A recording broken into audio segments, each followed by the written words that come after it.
Hi, everyone, and welcome to our TD Awareness Week webinar. My name is Petra Walquist. I'm the program director here at NAMI Nebraska, and I'm here with my co-facilitator, James. Hi, I'm James Michael Bowers. I'm the executive director of NAMI Nebraska, and I'm also a mental health clinician.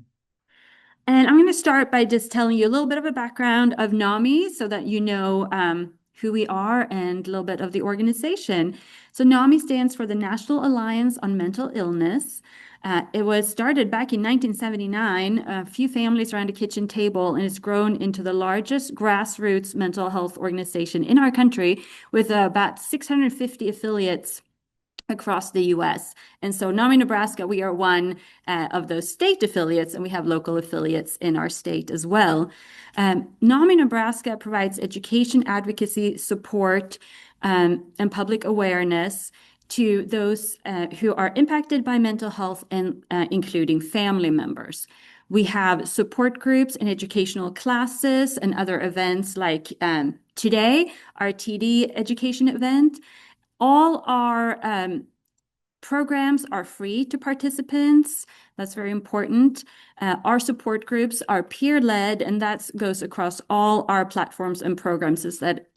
James happens to be a mental health professional, but to be part of NAMI, it's really about having that lived experience as an individual or as a family member, and that's how we all identify staff members, volunteers, and everyone who's part of NAMI.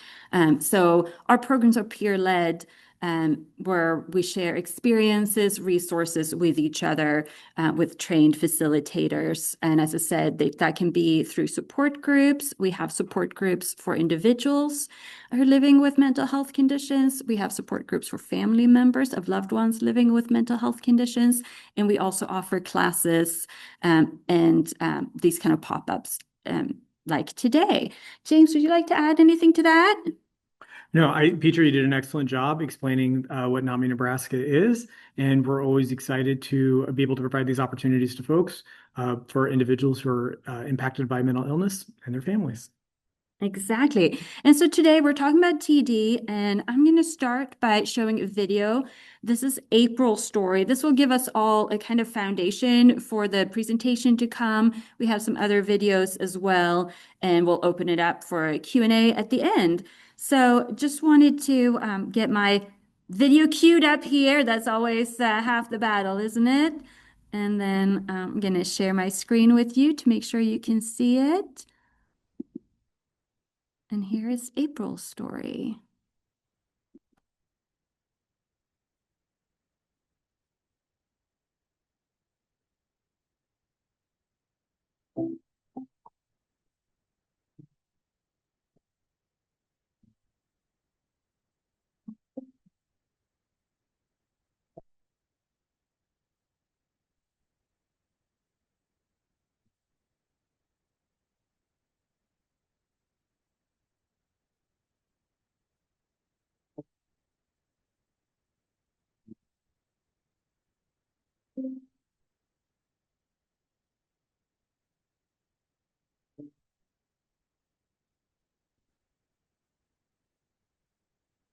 My name is April, and I live in Temple, Texas.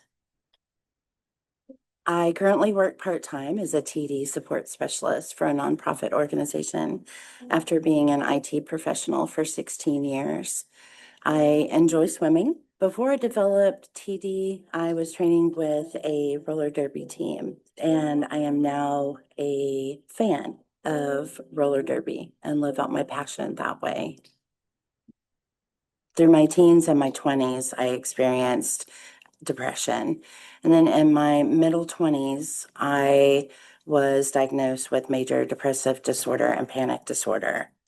Into my 30s, I was still dealing with depression. My doctor added antipsychotics to my treatment.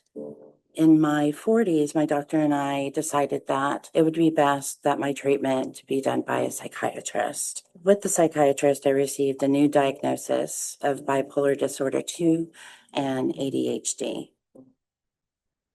I first noticed the uncontrollable movements of TD when I was at the grocery store I felt my lips moving in a crisscross pattern, and that scared me. It was very unsettling.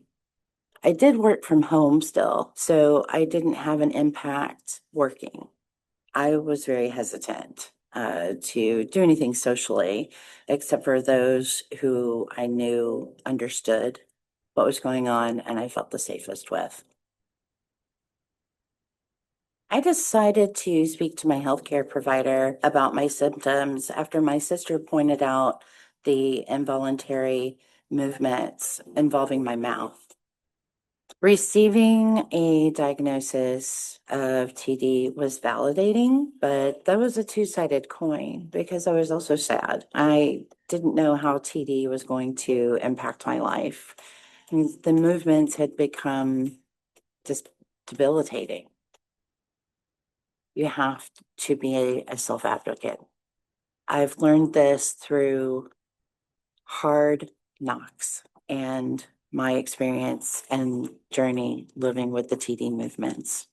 So I always will recommend to anyone to speak up. The things that you feel and you think no one else can know unless you share that with a provider. And that's probably important information for them to know. That's going to help with receiving the best healthcare that you can.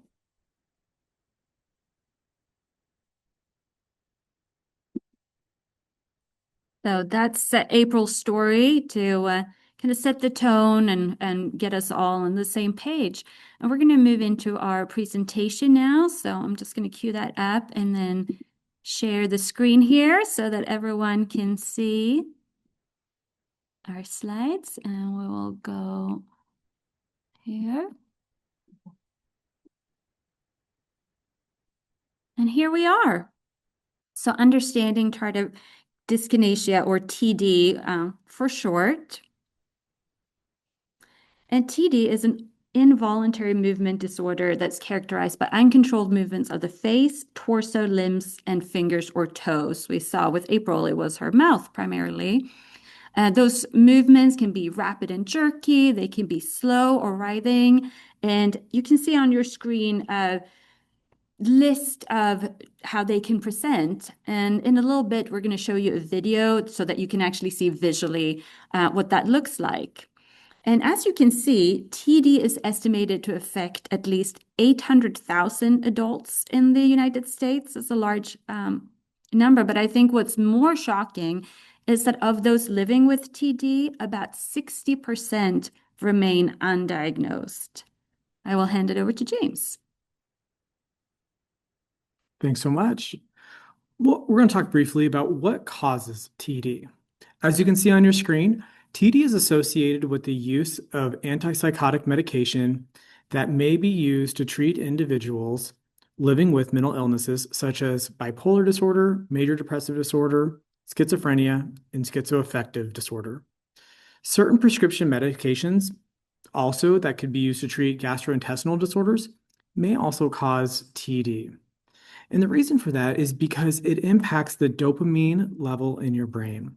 Dopamine is a brain chemical that is involved in motivation, reward, learning, and movement. It helps the brain cells communicate and it plays a major role in controlling movement. Too little dopamine in certain parts of the brain can lead to problems with movement, motivation, or focus, like within Parkinson's disease. And too much dopamine activity in certain brain pathways has been linked to symptoms like psychosis or hallucination.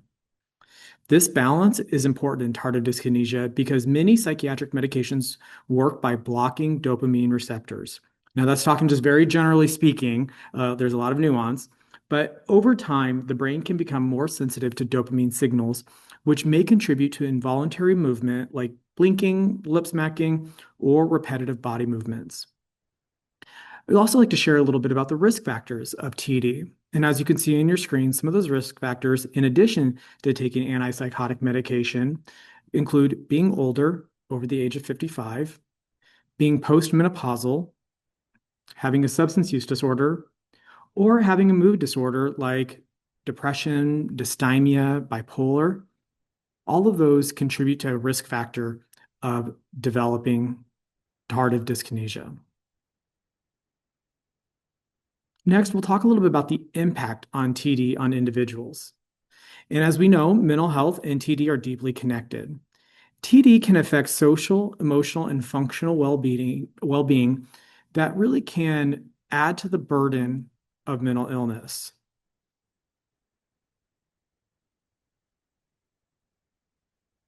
First, we're going to show some examples of the upper limbs.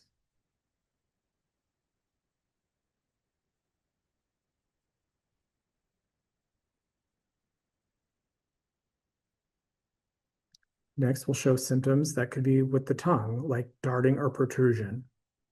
Notice how the tongue is moving within his mouth and moving side to side.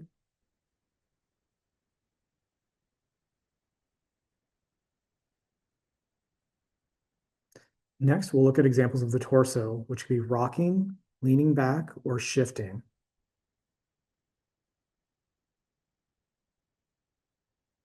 Notice how he's kind of arching, reaching back.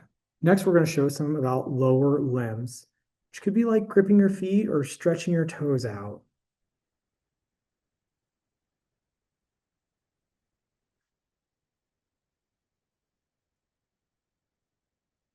We're going to talk about the jaw chewing, clenching, or side to side movements.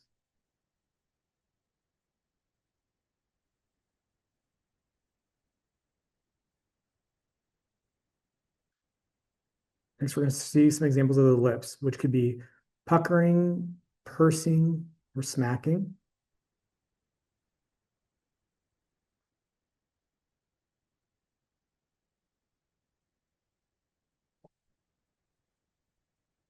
Now we're going to look at the eyes. This could be excessive blinking or squinting over and over again.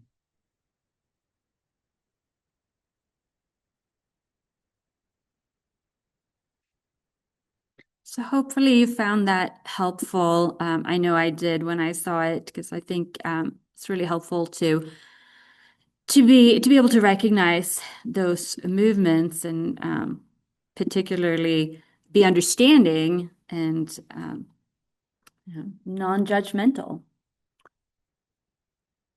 So as we've seen some examples of what TD can look like, let's talk a little bit more to continue the conversation about the impact.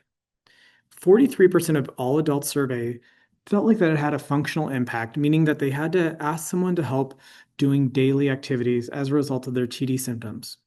So think like driving a car or picking up groceries or doing laundry. Next would be the psychological impact. 86% of all adults agree that their movements made them feel judged or stared at. Now, we might have seen the examples before, and people that have not experienced TD might have thought, those seem pretty subtle, those seem pretty small, but there's such a wide spectrum of movements and how that could be demonstrated. But also, we're more aware of our body than sometimes other people are.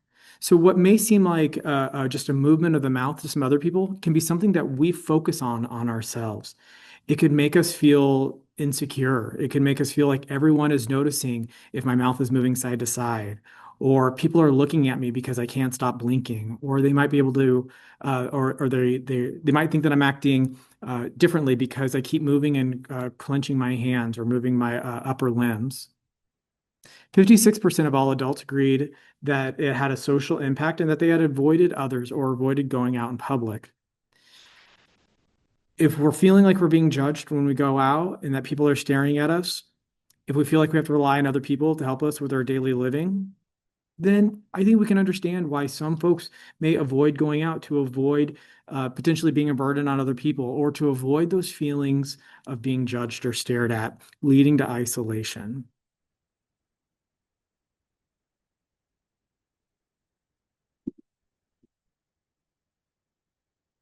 And the impact doesn't stop with the individual who's affected. It actually also impacts people close to them.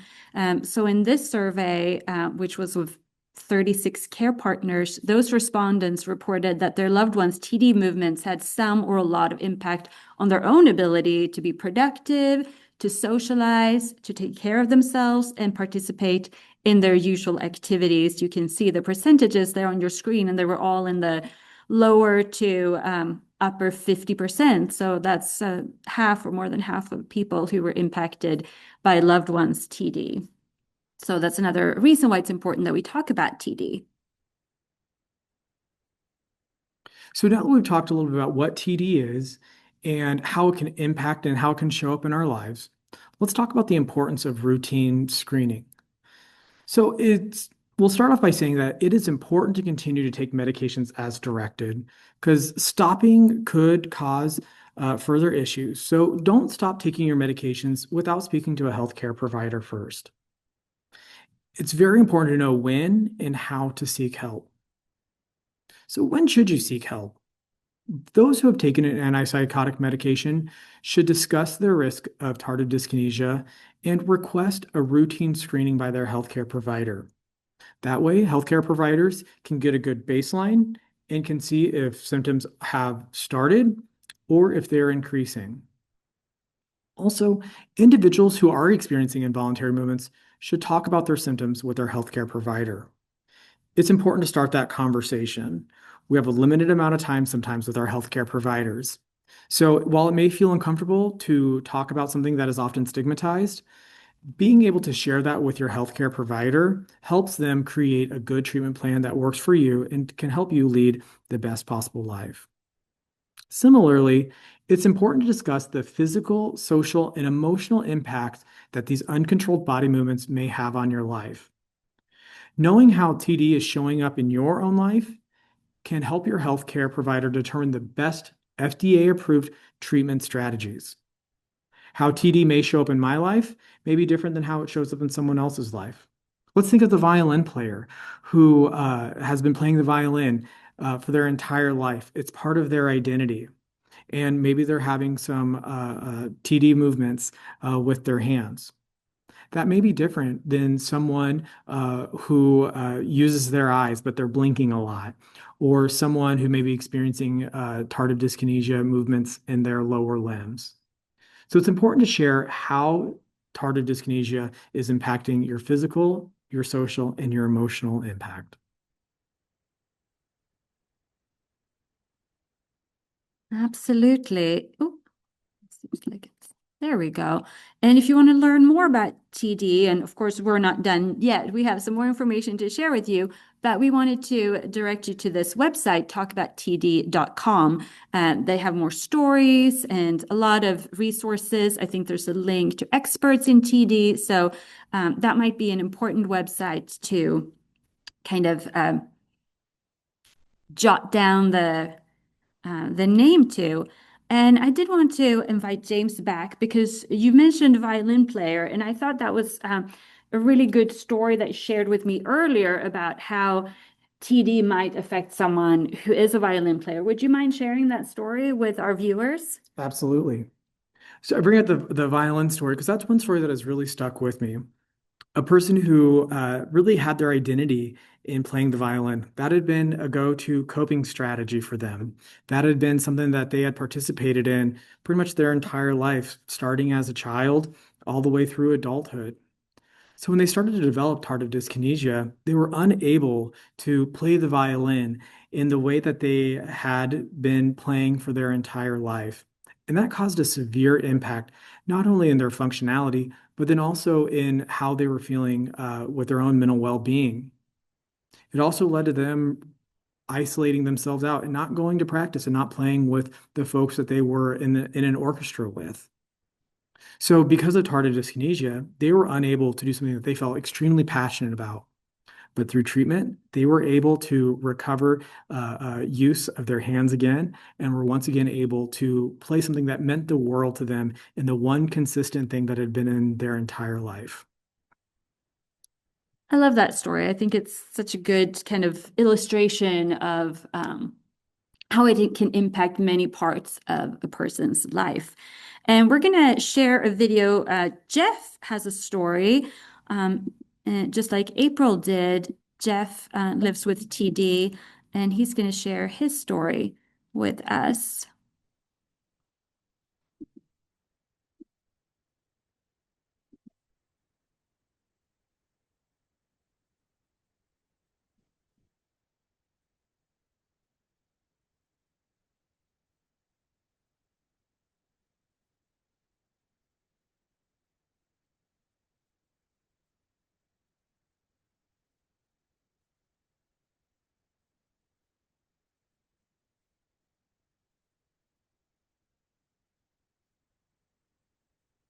My name is Jeff, and I'm from Philadelphia.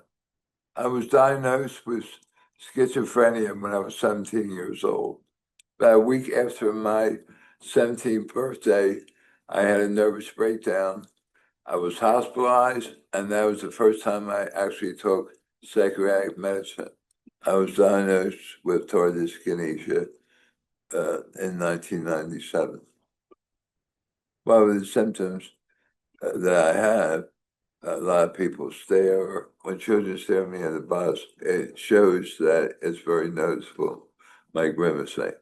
There's times difficult brushing my teeth, putting the belt on in the loops of my pants.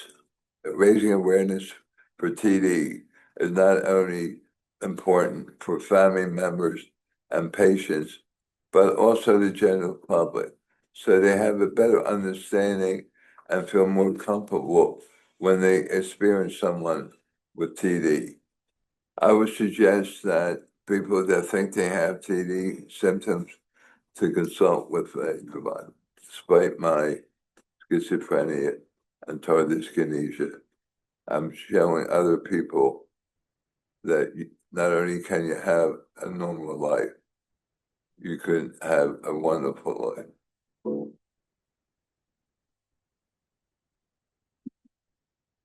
I love that. I think that's such a wonderful point to be made that you can have a healthy and wonderful life with TD. So at this point, we want to walk you through, we have some handouts, and if you're watching this as a recording, feel free to email us at info@naminebraska.org, and we'll be happy to send these in hard copy to you. If you want more from maybe your place of business or where you work, or even if you're part of a community organization, just let us know. We have ample resources, so we can send you more than for your own personal use. So we're just going to kind of walk you through some main points of what these fact sheets and brochures tell us about TD. James, do you want to start? That'd be great. Thanks so much. First, we'll start with a one-pager handout that talks about what understanding tardive dyskinesia. And so this pretty much covers what we went through in the PowerPoint, but in an easy-to-read one-pager that goes over what is TD, what causes TD, what are the risk factors, and how could it affect everyday life. In addition, there's some other information I'd like to share, talking a little bit about how tardive dyskinesia isn't a side effect, and some information about treatment information. So as we know, tardive dyskinesia is a real chronic condition that could impact daily life. Even mild, uncontrollable body movements from TD could have emotional and social consequences like we saw in the presentation. And those movements can cause worry, frustration, and self-consciousness. So if you or someone you know is diagnosed with TD, it's important to know what treatment options are available. For example, a recommended way to treat TD is with a type of prescription medication known as, I'm going to spell it out, V as in Victor, MAT2 inhibitor. So these inhibitors can be taken once or twice a day, depending on which treatment your healthcare provider prescribes for you and in your specific situation. And these medicines are thought to reduce extra dopamine signaling, and we talked about dopamine earlier in this presentation. While your primary care physician might be the healthcare provider you're used to seeing, they may refer you to a psychiatrist, a neurologist, or some other advanced healthcare provider who has more experience in diagnosing and treating TD. In addition, for screening, there are some clinical guidelines that providers will use from the American Psychiatric Association. For example, screening for TD before starting an antipsychotic medication, monitoring at each visit signs for TD, and screening for TD at every 6 to 12 months using a clinical assessment tool. Another handout that covers a lot of this is this brochure that about how do you have body movements that you can't control. Starts off by going through some of the stories that we've heard about today, really trying to combat some of the stigma to let folks know that this is something that people should not be ashamed about and to start the conversation.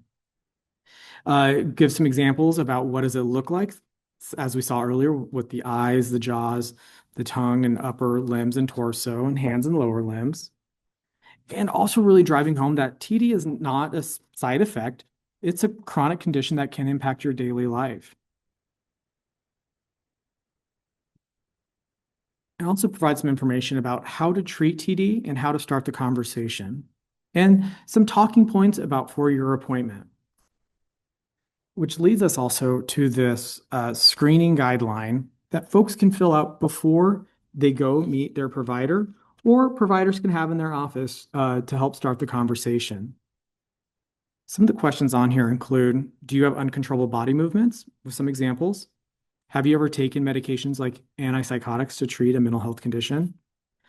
There's a figure of a person here where you can mark down where you're experiencing uncontrollable movements and how much those uncontrollable movements are having on you or your loved one, how much of an impact they're having on you and your loved one.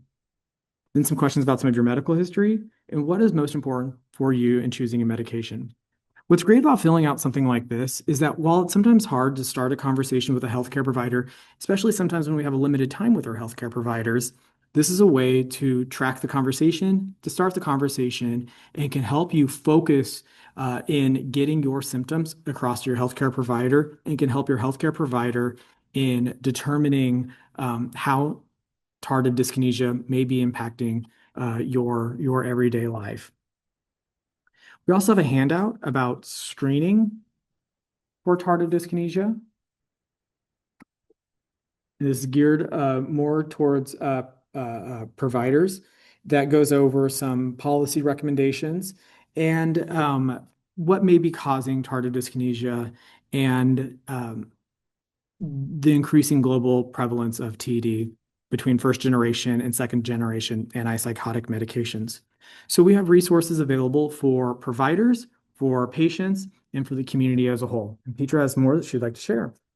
I've got one more thing I wanted to share. This is our sheet here, and that goes over some disparities in our communities. It's focusing on racially and ethnically diverse communities and has some startling percentages here that I think is good for all of us to be aware of. So starting with just looking at serious mental illness as a whole, we see that there is some disparities in care. Treatment rates are significantly lower for racially and ethnically diverse adults. So we have 69.8% of white people with a serious mental illness that have received treatment, but only 51.7% of Hispanic or Latino people, 55.8% of Black or African American people, and 57.6% of American Indian or Alaskan Native people have received treatment. So quite a disparity there. And when we're looking specifically at TD, James mentioned that there's the first and second generation antipsychotics, and I thought this is something very important to lift up. It tells us that older, so the first generation antipsychotics, are more likely to cause TD than the newer second generation antipsychotics, 30% versus 21%. Black or African American patients are prescribed older antipsychotics nearly twice as often and are significantly more likely to receive higher potency medications. And this may contribute to the fact that Black or African American patients have about twice the risk of TD. So something important as we're talking about TD, and obviously we want to combat those disparities. So that brings us to the end of our presentation. And we know that many of you are watching this as a recording. So if, as part of the Q&A for you, if you have a question that you want to ask us, just email us at info@naminebraska.org. And then either James or I, or if we don't know the answer, we'll find an expert who does. And that way you can be part of the conversation as well, even if we're not interacting in real time. And if you want to, I think I mentioned before, if you want to receive these handouts that we have, just again, send us an email to info@naminebraska.org, and we'll make sure to get those in the mail for you. Whether you're watching this during TD Awareness Week or later, let's just all do our part in making sure that we spread awareness and education around TD. James, any closing words from you? Thank you so much for joining us. We hope you learned something today about tardive dyskinesia. NAMI Nebraska always stands ready to provide education, advocacy, and support to individuals impacted by mental illness. All of our programs are at no cost. So thank you so much for joining us, and we look forward to seeing you again. Bye, everyone.